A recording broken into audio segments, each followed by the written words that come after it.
One of the things, obviously, tonight we're talking about language, and we mentioned that we're doing a strand, so the specific strand that we're focusing on is grammar. James talked about how beginning sets the foundation, and you could see even in some of the things that he was doing, working from left to right. He talked about building the vocabulary, keeping things really organized for the children. So everything that we do in Montessori, we're trying to just shine a light on something, some aspect of something for children so that it becomes really crystal clear to them.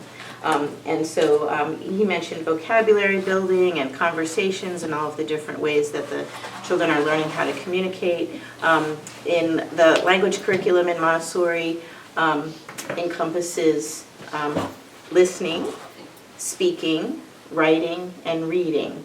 And although there's overlap with things, that's essentially the sequence because it's also essentially the developmental sequence as we're growing up. So we know that when babies are born, they already recognize familiar voices, so they've been listening even before they're born. He showed some of the vocabulary building things. Another thing that he showed is sort of an introduction to the way that children in Montessori are experientially introduced to the study of grammar. So with the words that show the positions of things, there's just that kind of word in the basket. And he mentioned that they also have a farm that they use for naming. So their next experience with the farm happens in primary, and we have lots of things that we do with grammar leading up to this. This is one of the first things that we do.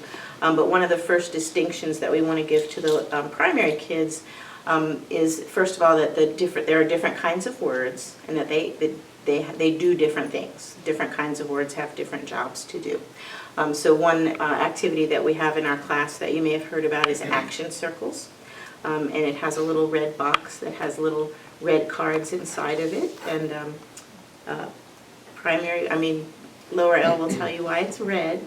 But our action circles are an introduction to just simple actions. So the cards in the box say things like sit, sip, clap. And they might be words that the children can also sound out, so the children who are just starting to read can figure those out. And then they might, start to be a little more complicated, be a little harder to sound out, but still just showing actions. So they start to have that distinction, and then when we come to the farm, we're just giving them names for the objects.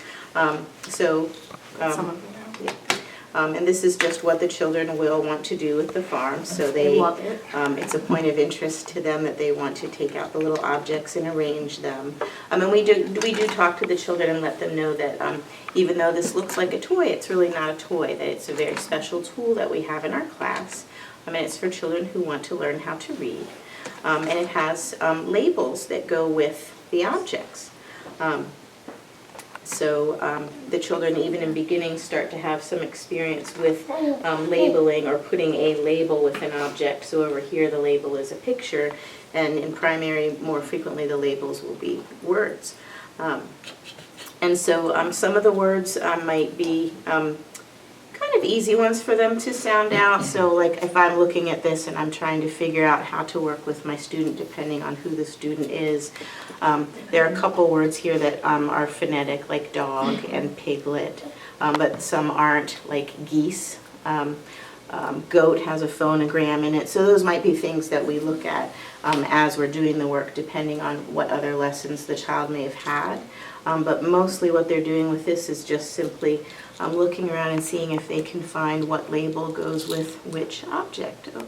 And so some children might do it by the initial sound, and you can kind of tell if they're doing it that way, or if they're using some other strategy. Some of them can actually read the words. So there are lots and lots of them, so we might start out with just a few that we know are easily recognizable to the child.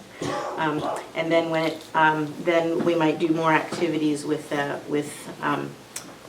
describing what kinds of attributes the people and animals and objects in the farm have.